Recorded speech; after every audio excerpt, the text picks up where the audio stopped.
Salam jumpa dalam mata kuliah Psychology and Behaviorism. Kali ini akan dibahas secara detail tentang pandangan psikologi humanistis oleh seorang teoretikus kepribadian, Erich Seligman Fromm. Quote yang menarik untuk membuka materi kali ini adalah "Love is the only sane and satisfactory answer to the problem of human existence." Yang artinya cinta adalah satu-satunya jawaban yang waras dan memuaskan untuk masalah keberadaan manusia. Nah, penasaran ingin tahu lebih lanjut, belajar lebih lanjut psikologi humanistik? Mari ikuti. Nah, topik pembahasan dibagi menjadi 12 besar pembahasan, yaitu gambaran umum psikoanalisis humanistis, biografi Erich Fromm, asumsi dasar Fromm, kebutuhan manusia, kebebasan beban atau beban kebebasan, orientasi karakter, gangguan kepribadian, psikoterapi, metode investigasi Fromm, penelitian terkait, kritik terhadap Fromm, dan konsep kemanusiaan. Mari kita bahas satu persatu secara lengkap di sini. Oke, tentang gambaran umum psikoanalisis humanistis, pernyataan Erich Fromm tentang asumsi dasar adalah bahwa manusia pada modern ini telah terpisah dari kesatuan prasejarah mereka dengan alam dan juga dengan satu sama lain. Namun mereka memiliki kekuatan akal, antisipasi, dan imajinasi. Kemudian Fromm sendiri mengembangkan teori kepribadian, yaitu menekankan pada pengaruh faktor sosiobiologis, sejarah, ekonomi, dan struktur kelas. Asumsi psikoanalisis humanistis sendiri adalah terpisahnya manusia dengan dunia alam yang menghasilkan perasaan kesendirian dan isolasi. Kondisi tersebut dianggap sebagai kecemasan dasar. Nah, sejarah manusia mencatat tentang bangkitnya kapitalisme, yaitu pertumbuhan waktu luang dan kebebasan pribadi di sisi lain, menghasilkan perasaan cemas, isolasi, dan ketidakberdayaan. Fromm menyatakan harga kebebasan melampaui manfaatnya. Isolasi yang dihasilkan oleh kapitalisme justru sudah tidak dapat lagi diterima dan meninggalkan manusia dengan dua pilihan, yaitu yang pertama melarikan diri dan menuju kebebasan yang menuju ketergantungan interpersonal, yang kedua bergerak menuju realisasi diri melalui cinta dan kerja yang produktif. Nah, berikutnya sekilas biografi tentang Erich Fromm. Siapakah dia? Dia adalah teoretikus kepribadian, kritikus sosial, psikoterapis, filsuf, ahli kitab, antropologis budaya, dan psikobiografis. Wah, luar biasa. Psikoanalisis humanistis melihat manusia dari sudut pandang sejarah, budaya daripada murni sudut pandang psikologis. Erich Fromm lahir tanggal 23 Maret di 1900 di Frankfurt, Jerman. Masa kecilnya jauh dari kehidupan ideal. Dia memiliki kecenderungan melihat peristiwa lebih dari sudut pandang. Pendidikannya diperoleh dari PhD ilmu sosiologi. Kemudian dia pendiri South German Institute for Psychoanalysis di Frankfurt, Jerman, dan bergabung dengan perkembangan psikoanalisis di AAP. Dia juga mendirikan Departemen Psikoanalisis di Sekolah Kedokteran di National Autonomous University Mexico City, profesor pembantu New York University, dan meninggal dunia pada tanggal 18 Maret 1980 pada usia 80 tahun. Nah, kita akan belajar tentang asumsi dasar yang dikemukakan oleh Fromm. Fromm mengatakan bahwa kepribadian individu dapat hanya dimengerti dengan memahami sejarah manusia. Manusia yang terlepas dari alam tidak memiliki insting kuat untuk beradaptasi, melainkan memperoleh kemampuan bernalar yang disebut Fromm sebagai dilema manusia. Kemampuan bernalar ini membuat manusia berusaha untuk menyelesaikan yang disebut dengan dikotomi eksistensial yang tidak dapat dihapuskan, yaitu kehidupan dan kematian, ketidaksempurnaan dan kesempurnaan, dan yang terakhir adalah kesendirian dan kebersamaan. Nah, bahasan selanjutnya tentang kebutuhan manusia. Apa sih kebutuhan fisiologis yang dikemukakan oleh Fromm? Yaitu lapar, seks, dan keamanan. Namun, dilema manusia membutuhkan kebutuhan-kebutuhan eksistensial, yaitu rasa, untuk menemukan jawaban atas keberadaan mereka dan menghindari ketidakwarasan. Kebutuhan-kebutuhan eksistensial dibagi menjadi 5 bagian, yaitu keterhubungan, keunggulan, keberakaran, kepakaan akan identitas, dan kerangka orientasi. Keterhubungan sendiri adalah kepasrahan, kekuasaan, dan cinta. Fromm meyakini bahwa cinta adalah satu-satunya jalan untuk seseorang bersatu dengan dunia. Sedangkan keunggulan adalah dorongan untuk melampaui keberadaan yang pasif. Kemudian keberakaran itu merasa ingin berpulang kembali di dunia. Kepekaan akan identitas yaitu kemampuan menyadari diri sendiri sebagai wujud terpisah dari alam, dan kerangka orientasi itu sendiri adalah kebutuhan akan peta jalan atau orientasi untuk mencari jalan di dalam dunia. Kami merangkum kebutuhan manusia menurut Fromm ya, dari segi komponen negatif dan komponen positif dari kebutuhan eksistensial. Melihat dari komponen positif menghasilkan cinta, hal-hal kreatif, keutuhan, individualitas, dan tujuan rasional. Namun ada komponen negatif yang berpengaruh yaitu kepasrahan atau dominasi, hal-hal destruktif, fiksasi, penyesuaian dengan kelompok, dan tujuan irasional. Menarik dari perkataannya Fromm yaitu terapis seharusnya tidak melihat pasien sebagai sebuah penyakit atau benda, melainkan sebagai manusia dengan kebutuhan manusiawi yang sama seperti yang dimiliki banyak orang. Ini menurut kami sangat menarik. Berikut adalah topik yang agak berat sedikit, yaitu beban kebebasan. Akibat keterpisahan manusia dari alam namun tetap menjadi bagian dari semesta, maka timbullah akal pikiran yang merasakan keterasingan dan kesendirian pada saat merasakan kebebasan. Contoh nyata yaitu anak yang menjadi lebih mandiri mendapatkan kebebasan, tetapi mereka bebas dari rasa aman saat mereka dekat dengan ibunya. Nah, ada 3 mekanisme pelarian yang terjadi yaitu otoritarianisme, bersifat merusak, dan konformitas. Otoritarianisme itu adalah meleburkan dengan seseorang atau sesuatu di luar dirinya demi mendapatkan kekuatan yang tidak dimiliki, yaitu masokisme dan sadisme termasuk dalam hal ini ya. Kemudian sifat merusak berasal dari perasaan kesendirian, keterasingan, dan mencari jalan untuk menghilangkan orang lain, bahkan ketika ada ketidakberdayaan pada individu itu. Kemudian konformitas itu berusaha melarikan diri dari rasa kesendirian dan keterasingan dengan menyerahkan individualitas mereka dan menjadi siapapun yang diinginkan oleh orang lain. Wah, ini bahaya sekali. Selanjutnya adalah orientasi karakter yang dikemukakan oleh Fromm. Karakter itu apa? Yaitu sistem yang relatif permanen dari semua dorongan non-instingtif, yang ketika melaluinya manusia menghubungkan dirinya dengan dunia manusia dan alam. Manusia dapat menghubungkan diri dengan dunia melalui 2, yaitu asimilasi dan sosialisasi.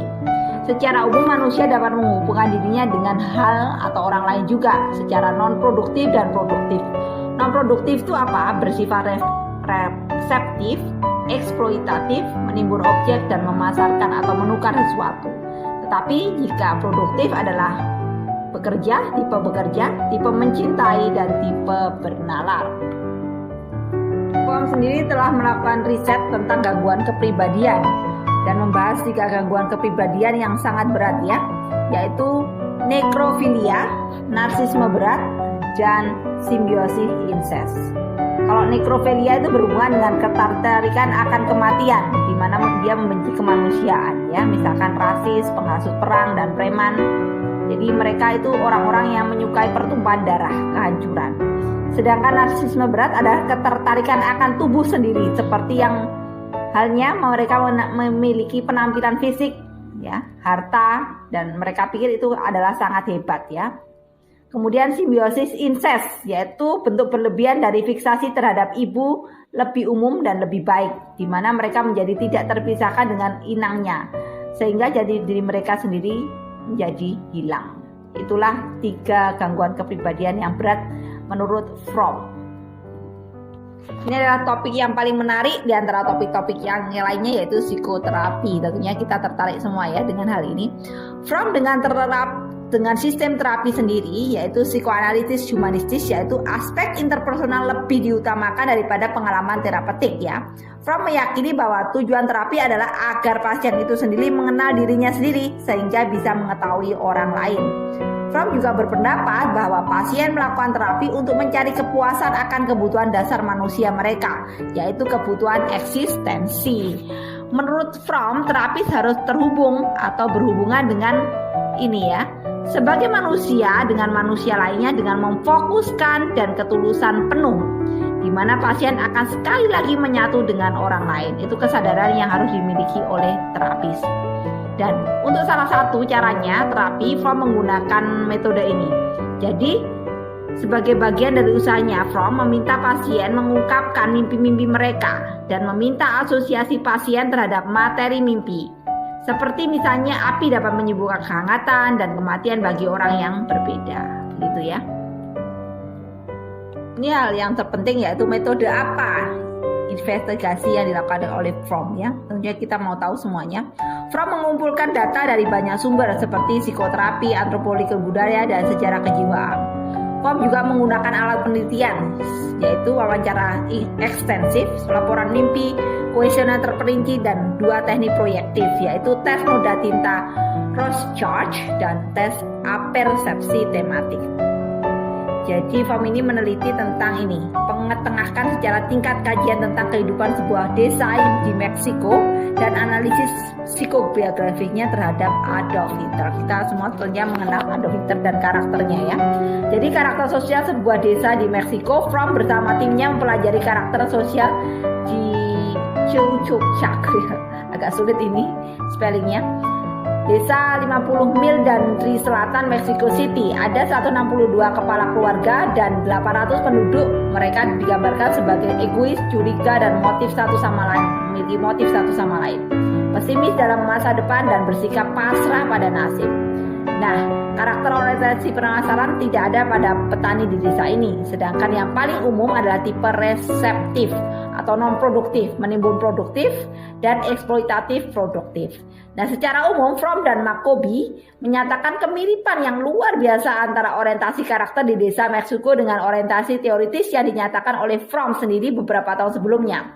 Tetapi hal ini tidak bisa dianggap sebagai konfirmasi dari teori Fromm, karena Fromm sendiri adalah salah satu kepala dari penelitian studi ini.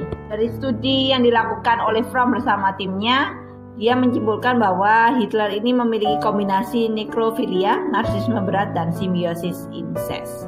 Hitler menurut Fromm sangat tertarik akan kematian dan kehancuran dan terfokus secara sempit pada minat diri sendiri dan digerakkan oleh pengabdian yang bersifat incest ras Jerman. Nah, Fromm melihat pada tiap tahapan perkembangan yang penting tidak ada sesuatu dalam kehidupan awal Hitler yang mendorongnya ke arah sindrom pembusukan. Ini adalah opini dari Fromm. Pembahasan selanjutnya mengenai penelitian terkait Fromm tentang otoritarianisme, menuntut pada penyelidikan empiris terakhir khususnya dalam kaitan antara rasa takut dan kepercayaan otoritarian. Ada 3 peneliti, yaitu Bernard, Adorno, dan Butler.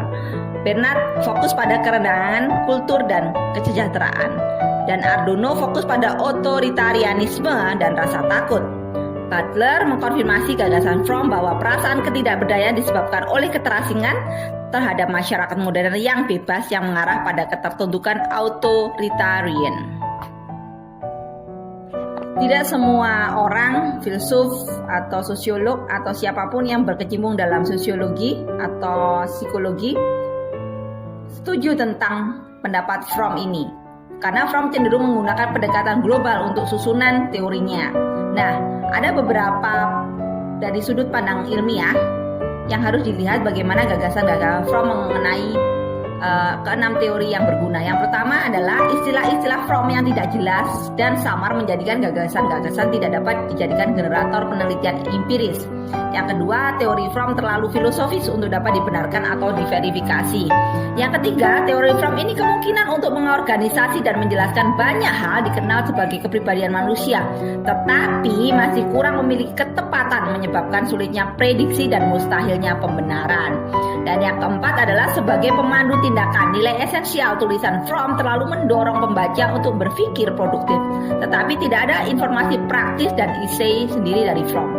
Yang kelima adalah pandangan Fromm konsisten secara internal tetapi kurang memiliki taksonomi yang terstruktur. Dan yang keenam, yang terakhir, Fromm enggan untuk meninggalkan konsep-konsepnya terdahulu sehingga teorinya kurang memiliki kelugasan dan kesatuan. Itulah keenam kritik ya yang disampaikan kepada gagasan Fromm ini. Kita sudah mencapai pada pembahasan yang terakhir, yaitu konsep kemanusiaan, yang sebenarnya adalah summary dari apa yang telah kita pelajari tadi tentang humanistic approach ya. Erich Fromm menekankan perbedaan antara manusia dan hewan. Sifat esensial manusia terletak pada keunikan pengalaman.